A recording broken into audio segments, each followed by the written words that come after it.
Okay, well, friends, tonight we're going to continue looking at step 2, and we were talking about sanity. So, step 2 says, we came to believe that a power greater than ourselves could restore us to sanity. And I was sitting here thinking about the rhythms of everything. I was watching John play bass, and I know how important that is to the rhythm of the band and the click tracks they have and all that stuff. And I was thinking about the rhythms of my life and how oftentimes with me, when I get out of rhythm, that is when I start to become a little bit more insane. You know, the last week I shared with some people I was drinking coffee at 5 a.m. before I went to bed. That's not a sane rhythm of life that can be maintained for too long. But I started thinking about all the rhythms that I have that allow me to foster a sense of sanity in my life. Rhythms like regularly attending 12-step meetings, small groups, worship settings like this, Sunday schools. These spiritual disciplines that allow me to draw closer to others and to God. And so when I look at this idea of sanity, I first have to establish that the honesty that I need, that there was something about me before I started a relationship with Christ, before I started the 12-step process, that said that I was outside of the realm of sanity. Each day I woke up thinking that that day would be different. That would be the day that I got my life together, that a golden opportunity would land in my lap. I'd finally have it all figured out. And everything would miraculously change. Insanity for me in my act of addiction was thinking that someone or something outside of myself was going to change my life magically with no effort on my part. And that's the insane thing. No effort on my part. I'm not saying that we have to earn grace. I'm not saying that we have to work harder to earn the love of God. But what I am saying that a life of discipleship with Christ does take effort on our part. For many of us, it started out with a foxhole prayer. Lord, help me. That's step 1. We cry out, God, help me. That's the effort on our part. Then God has completed all the necessary effort through Jesus Christ on the cross for our salvation. But, as Thomas Merton said, even the insane can get into heaven. We see that with Jesus working miracles. We see that the Christ draws into us even when we are absolutely outside of the realm of sanity. The question is, are we receptive to that? The problem with me while I was living in insanity, when I was doing insane behaviors, when I was full-fledged in the throes of addiction, was I wanted all the consequences of my using, all the consequences of all the bad actions I was doing to stop. But I did not want to stop what I was doing. In short, I continued daily to think that that would be the day where I regained control in my life, where somehow I would get power that I'd never had before, and I would exert it over the situations in my life.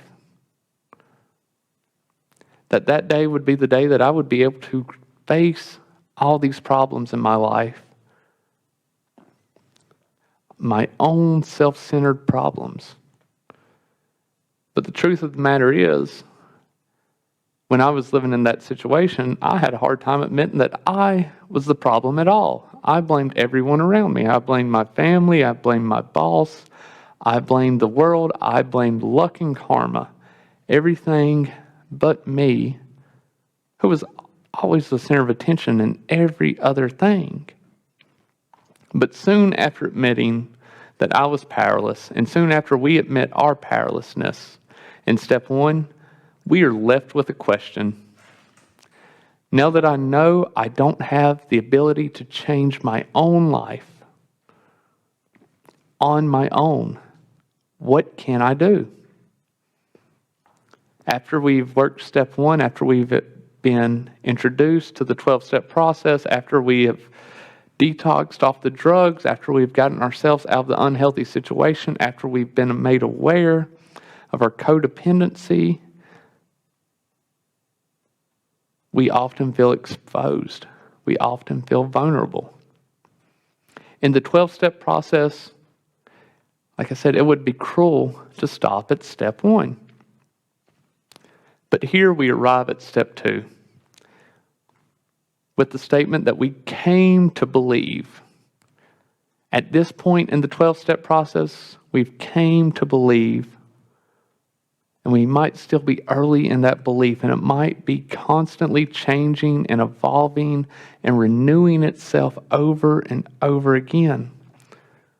And it continues to do that if we're early in the process or if we've been practicing recovery for years upon years.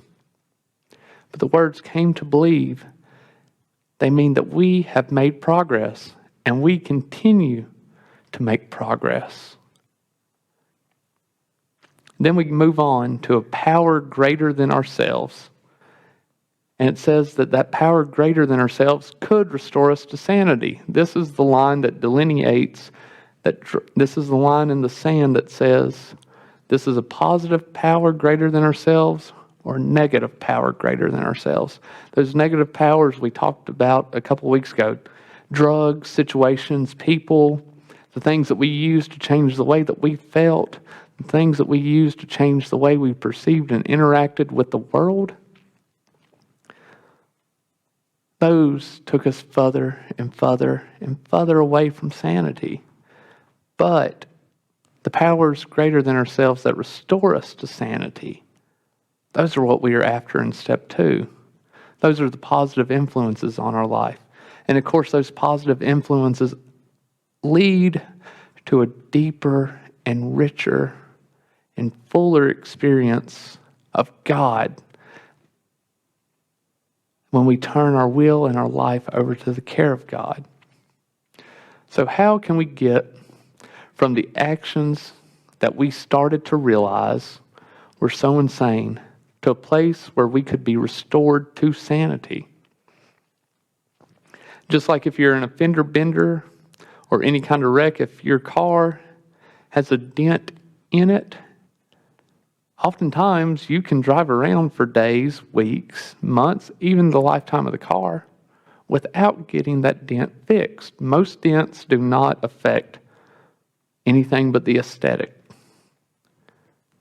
But if the dent's deep enough, or if the wound in ourself is deep enough, it starts to affect the way that we interact with the world. In the car, we can look at the car and say, well, that dent doesn't affect the function. And that dent can sit there. And a lot of us do that with our traumas. We think that our traumas do not affect our functioning. But the difference in the dent and the function and the trauma is that trauma will continue to remanifest itself. The dent on the car doesn't grow deeper without something new being introduced to it. For that dent to be restored to its original luster, to its original function, to its original look, we have to take it in to a body shop. Then the body shop goes through a process to remove that dent. For many of us, the dents that life has given us, the traumas that life has given us, the situations, sometimes of our own doing and sometimes that have been done to us, leave us scarred, leave us bruised, and leave us beaten. And that is what the 12-step process does for us. It is a way, it is not the only way, but it is a way that many of us have found to be extremely helpful in restoring our souls. In that realization that we have been insane, that we have trauma that has caused this, that we have been operating out of a wounded place. Once we realize that, we open ourselves up to the new idea, a new kind of strength, one separate from ourselves, but within ourselves, and one that can help us as we build on the foundation of step 3, as we build towards turning our will and our lives over to the care of God. From being open to a power greater than ourselves, which is the foundation that we built on step 1, to saying we are not God, that we are not all powerful, that we do not have all the answers. Then we can begin this healing process, and we can tap into the strength that comes from following Jesus. From following Jesus' examples in life, in death and resurrection, from following his example of living in community. And we follow that example as we join in community with other struggling people. For many of us, we continue to be around the struggling people, not because we have figured it out, because we also struggle still. After time and a 12-step program, after many years of faithful discipleship, of following Christ, we still have struggles, and they look a little bit different. They look a little bit peculiar oftentimes, for lack of a better word, to the newcomer, the person that is struggling to stay sober for just one day. But they are still struggles. These are still the things that get in our way of fully experiencing the fullness of the love and grace of Christ. We go from starting to tap into the knowledge and strength, not of our own, and then we can start a deeper level of acceptance, a deeper level of communion, a deeper level of fellowship with Christ. For us, we need to accept the wrongs we have done to ourselves and to others. And these are things that we address later in the 12-step process. These are things that we address once we have a firm foundation that allows us to look ourselves and to look our past in the face, and not be overran with guilt and shame, to not shriek from the reality, but to simply say, that was me, I'm guilty, but I'm forgiven through Christ. Here in the second step, we move towards sanity. And that move is realizing that how we have been living and communicating with others has been deeply flawed. We need to see that a new way of living comes with a new way of interacting with others and with ourselves.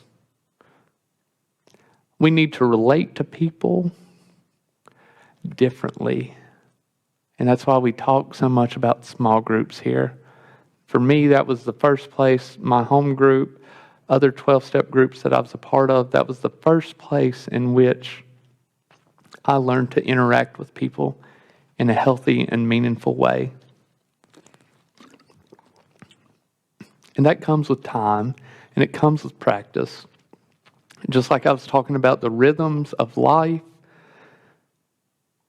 just as I was talking about that at the beginning of the message, the rhythms of life, the rhythms that I've picked up in small groups, I can feel if I've not been in that good rhythm. I can feel if I've not been to a meeting in a few weeks.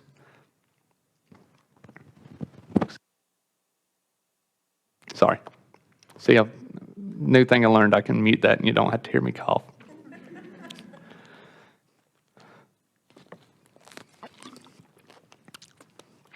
We say things like, God, grant me the courage to change. Change the things I can and to accept the things I cannot.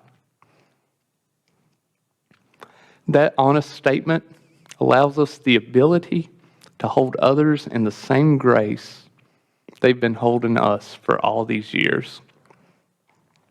Just the honesty to realize that there are things in our lives and there are things in this world in which we cannot change is often something that is unfathomable to us before we ever enter into recovery.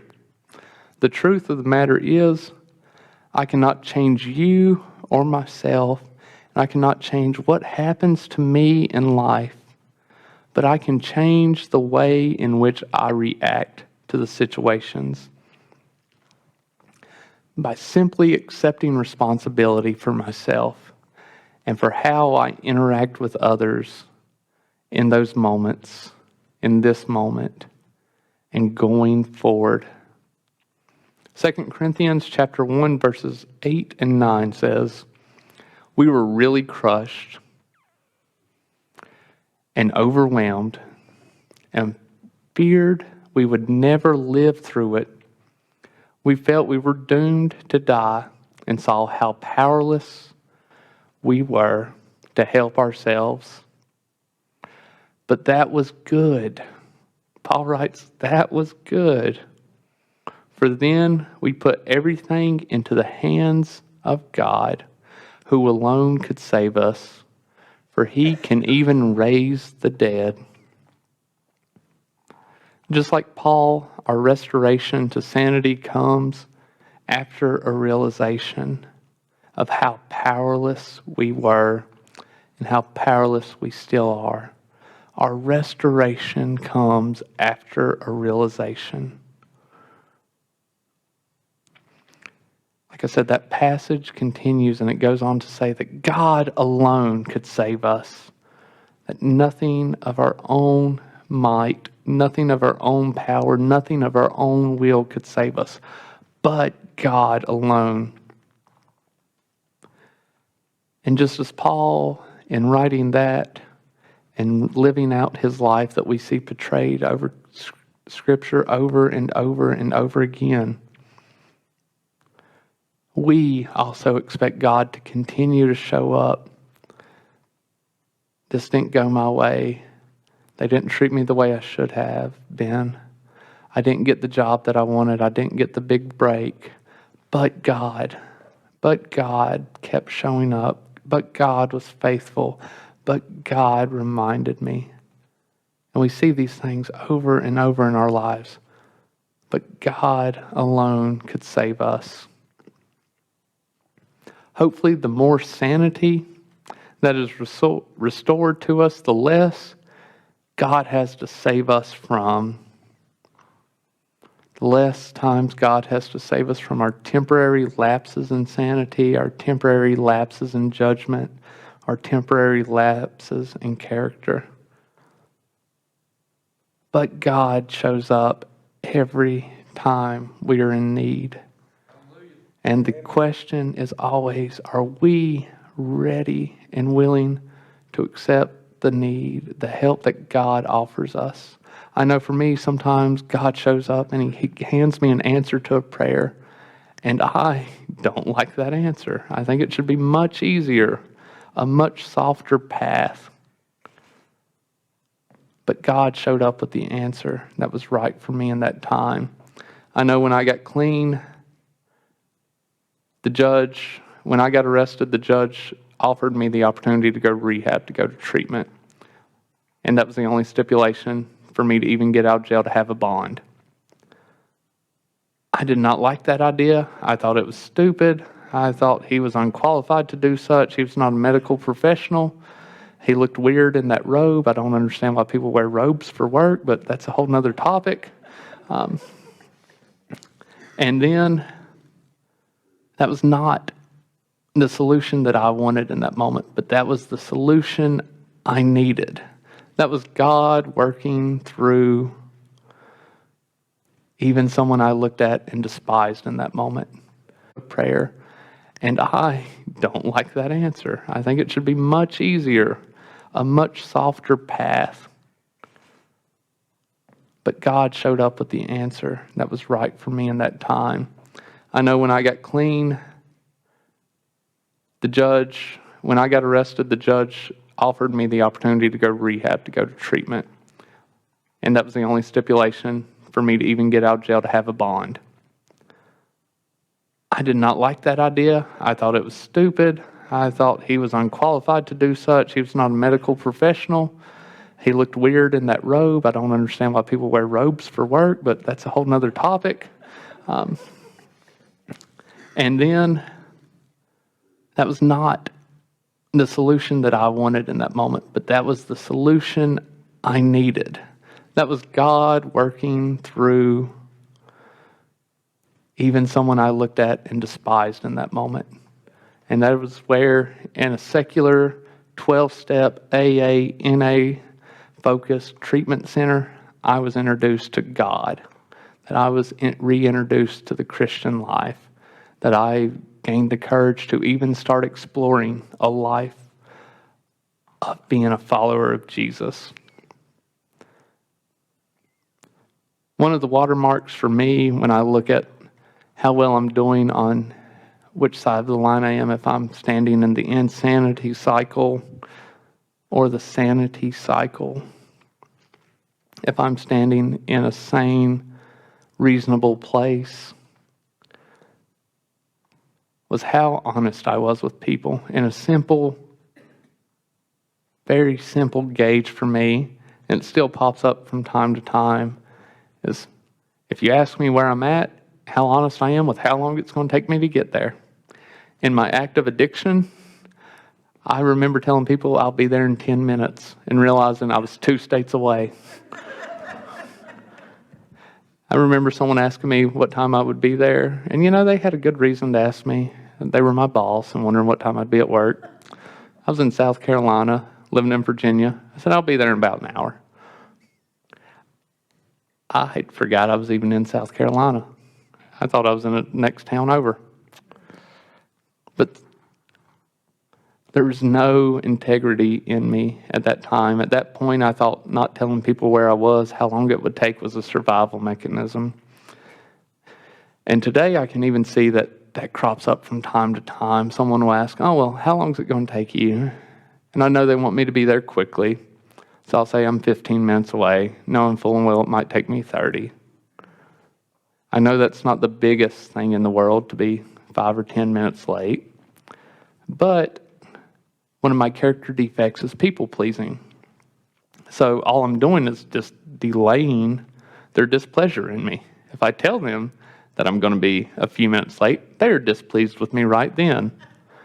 If I lie to them and do something with no integrity that's a little bit insane, they can be displeased with me for that 15 minutes I'm late, but I'm not interacting and dealing with it until I see them in person. That's a vicious game.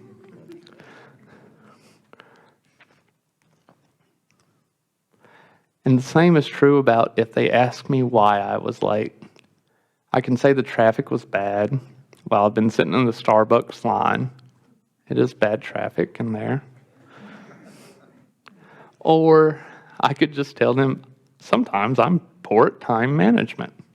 I wasn't paying any attention. I can blame something outside of myself, or I can actually take credit for the action myself. And that applies to 1,000 different instances in my life today. And the importance of that is that integrity runs hand in hand with sanity. And they both have to do with trust. For many of us, the people we meet in small groups, our sponsor, our support networks, the people we meet in Bible studies, the people we have meals with, these are where we begin to start building on the building blocks of trusting others once again. I know once I did my first 4th step with my sponsor, that was the first time I remember thinking, I've actually trusted someone in a very long time. And it was scary, and it was uncomfortable, and it paid off 100%. Because that allowed me to be open with others in other areas of my life, to start building deeper and more meaningful relationships. Like I said, these small groups, our sponsors, our networks, these are the building blocks to building deeper relationships with others and to building a deeper relationship with God.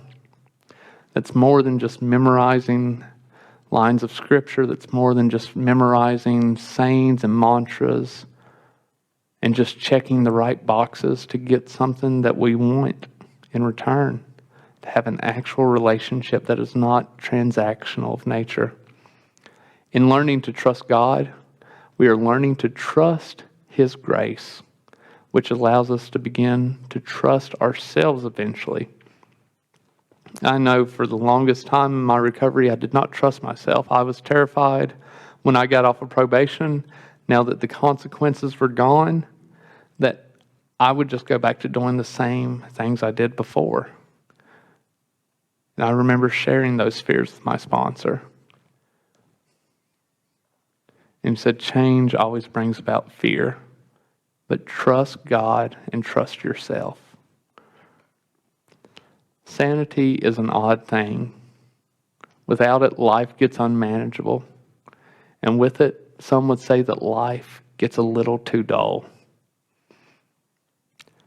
I think the second step gets at the heart of recovery. And with faith, we aren't too concerned with what's going on between our head all the time, as much as we are with how and what is going on within our heart. They join together. We see throughout Scripture Jesus pointing to the fact that we can't be two in our head with faith and we can't be two in our heart with faith, but they have to meet in the middle because God is a God of all creation, and that includes us spiritually, mentally, and physically as well. But recovery teaches us that our motives are what are important in our lives today. Bill Wilson said, anyone can get sober if they have the capability of getting honest. Sanity is much less about how or what we think and more about how honest we are with ourselves and others when we get in a tight spot, and who or what we turn to in those moments. Anyone can find sobriety if they are capable of getting honest. And the second step asks us, what do we turn to when moments get tough? Do we go back to those old patterns of behavior as the band starts to come back up, as we begin to close out? Ask ourselves tonight, what do we turn to when things get tough, when we have questions in life, when we have doubts? Do we go back to those old broken coping mechanisms? Or are we striving to interact with others and with God in a new and more meaningful way?